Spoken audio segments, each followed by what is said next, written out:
And good evening to you from wherever you are joining us.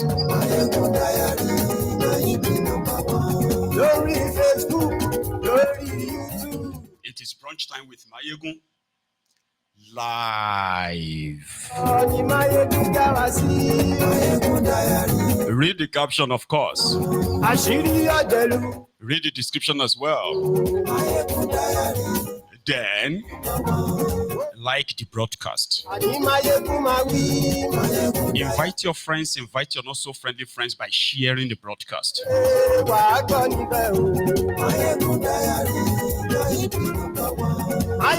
Once you have done all of that, then you can pick up your phone, as it is an open mic on Mayegun's Diary Politicos brunch time. And you can phone in and contribute at any time. The threats upon threats coming from the APC, Ekbekekbe stalwarts against the opposition, when at the same time they have always been very much like frontal by saying they are not worried about any opposition. But every now and then, APC, Ekbekekbe will remind you that you do not have anything called democracy. Maybe plutocracy, maybe kakistocracy, maybe natogocracy, or maybe everybody self the craze is also part of their demonstration of craze. So the new sheriff in town, the Okpebolo, that's the new sheriff in town, Sheriff Okpebolo of Benin. He has come out to explain why, or his statements like why he threatened Obi. He said it is about protocol, and he didn't stop there. A formerly accused gun runner, Jared Tenebe, who is the APC chairman in Edo State, he has taken it further. And you can tell they are all speaking from the same source. So we are looking into that today, including other reactions that followed. We haven't taken calls on Mayegun's Diary Political for a while, and today it is a good opportunity for those of you who might want to say one or two things. So once I kick it off now, that will be us. Mayegun today.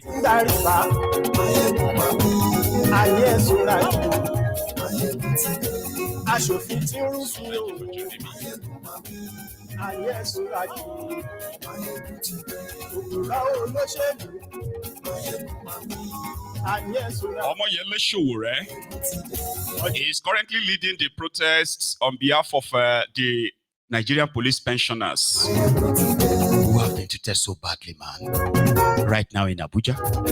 But tell everybody that Mayegun today now. You see, very easy to do. You click on the share. As you're about to share on that WhatsApp, as you're about to share it on that Facebook, or anywhere else you think they should be watching and joining us, just say Mayegun today. Mayegun is live. That will be enough. So good morning to you. Good morning, good afternoon, and good evening to every one of you, dear brethren. In the Temple of Truth, dear Templars, I took about 48 hours of break. Halfly, Rabbi. So this is me back. And while I was away, right, the Rogbodiyan created by Okpebolo of Edo State, the Dodoyo governor of Benin, so who openly threatened Peter Obi. And a lot of people have been reacting. I'll show you some. I've shown you some before, and there is more. But the latest one is coming from the supposed chairman of the APC, Ekbekekbe in Edo State, the Dodoyo governor's chairman. Tenebe, a complete rogue, a thug, but he's the chairman of the APC Egbekegbe in Edo State. He called a press conference. He actually called a press conference.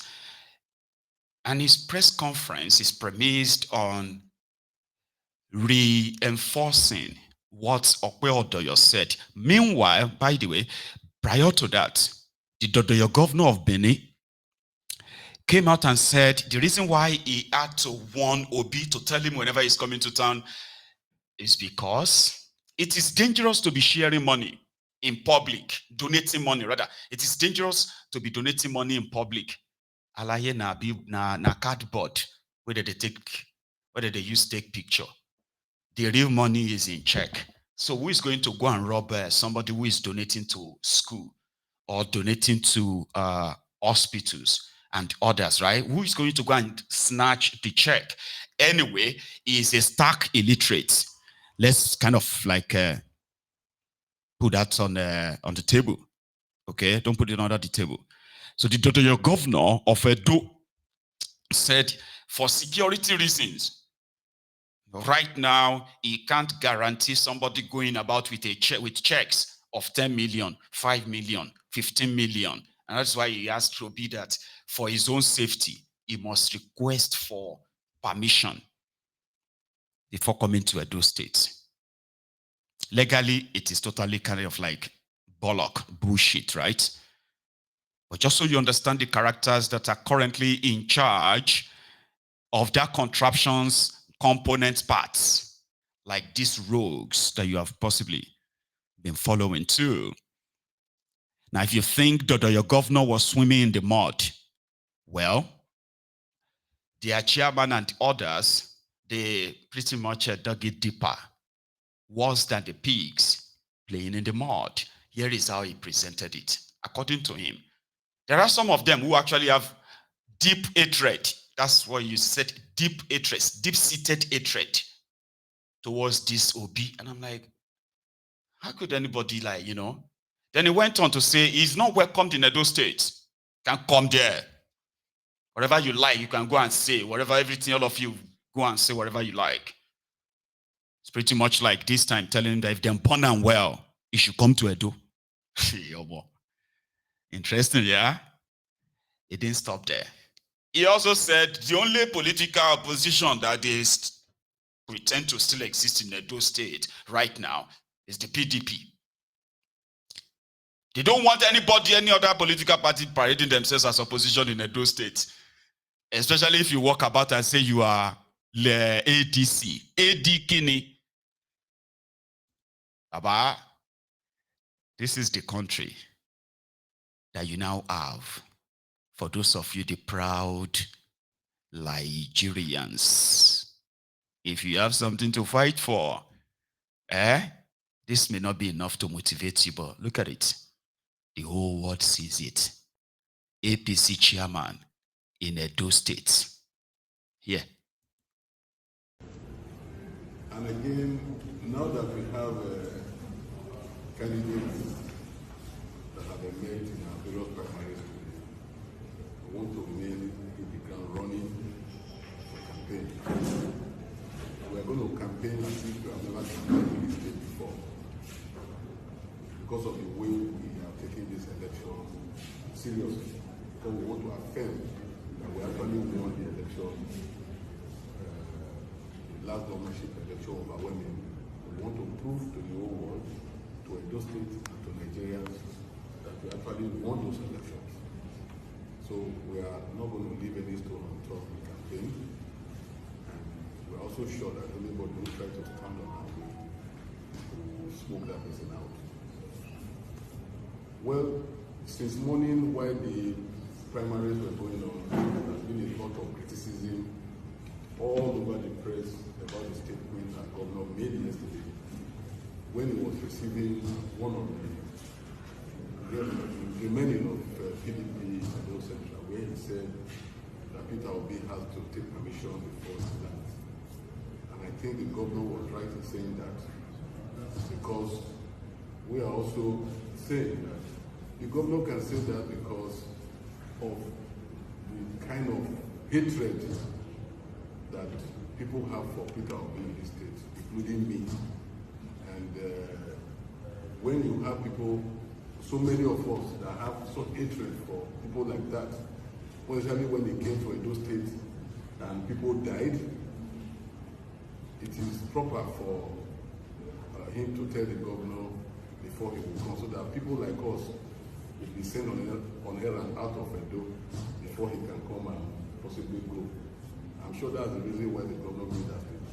If that why the governor made that statement and it's correct, and we support him in whatever he's saying. So whatever anybody is saying, they're just saying rubbish. And I also want to send a message to people who call themselves APC in this state, that they should be very careful, because we only have PDP remaining, not APC. So if you want to identify with APC, you have to leave and do for us.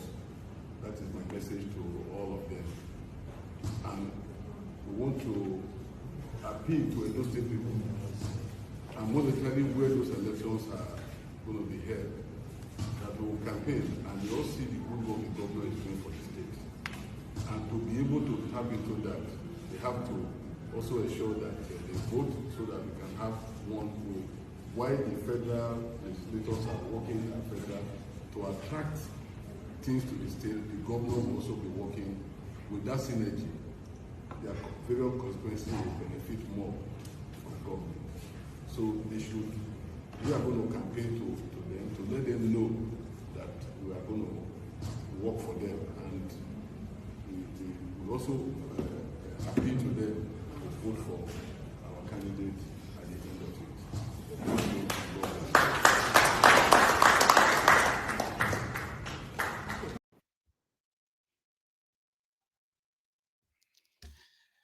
So when you talk about heating up the polity, that is exactly what that the guy was doing there.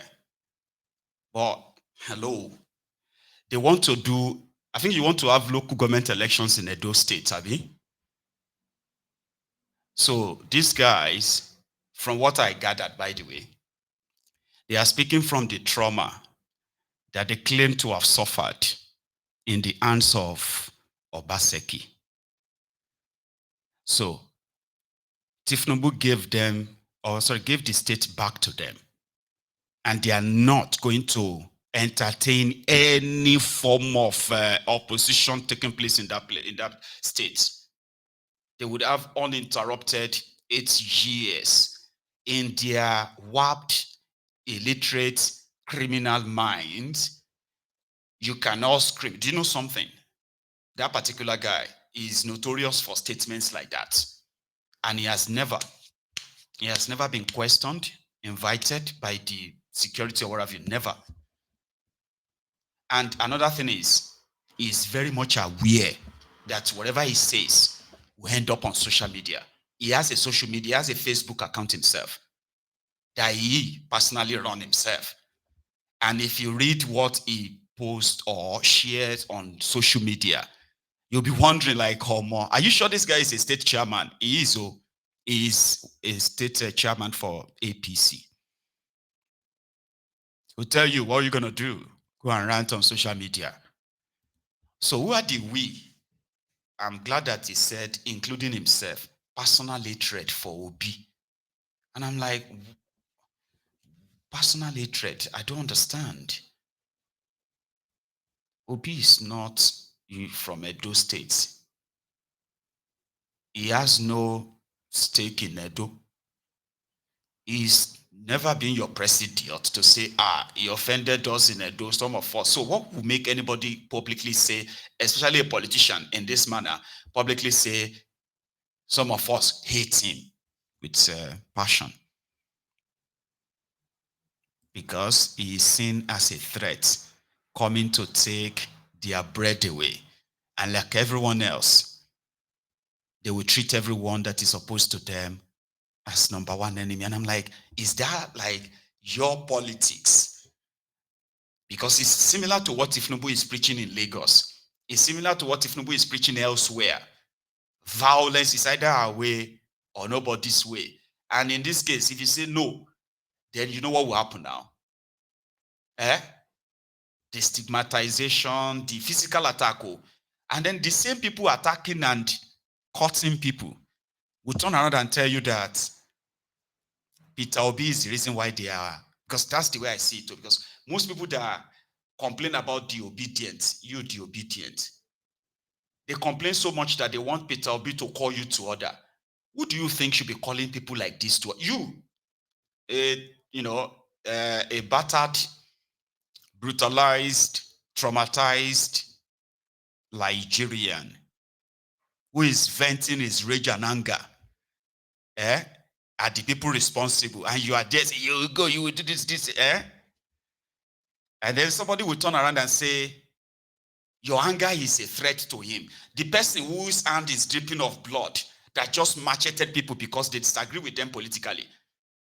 Don't come out, don't come out and vote. Don't come and this. If you see you here, if you come here, we'll do, like, So when you that is here to physically attack people are now being sort of like a called out by people whose hands are dripping of blood, so what caused them to order? Because statements like this will also prompt others that will actually say things that, here you get, push everybody to the edge and say, yeah, we are going to burn everybody down. We are going to fight that stuff, right? So when they call Obi to talk to obedience, who haven't attacked anybody physically, who haven't burned anybody's property, who have not killed anyone, people who are killing people because of politics, people who are openly threatening people because of politics, APC, Ekbekebe, nobody says Tinubu should come and call them to order, like minutes. But you, when they type on social media, they say your message is too mean, your message is too insulting, your message is too divisive, and blah, blah, blah, blah. I mean, I don't understand. When they asked, what is his name again? Kenneth Okonkwo. That one quickly took it straight to tribal stuff. Like, I'm not going to sugarcoat it. There is nobody that has ever made a public, and this is true though, he said there is nowhere in Nigeria that anyone has made an open threat or open declaration to say somebody should never come to their states, like many have been saying about Peter Obi or his supporters. Don't bring them to my state. Don't do this, right? No one has ever said Tinubu must never come to the eastern Nigeria. I'm just using an example like that. That's his own theory. Like, as much as many in the southern part of Nigeria openly confess their their disgust for Boko Haram, there's nowhere that you see anybody politically in any southern part of Nigeria that threaten Boko Haram not to come to anywhere. But they seems to be finding it easier to openly threaten Obi because he's Igbo. But that didn't last long. Before Abati took it and said, no, don't tribalize it. The conversation, right, between Abati and First Ken on this matter.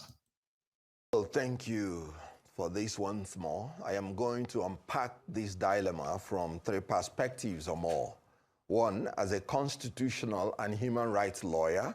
Two, as an opposition leader.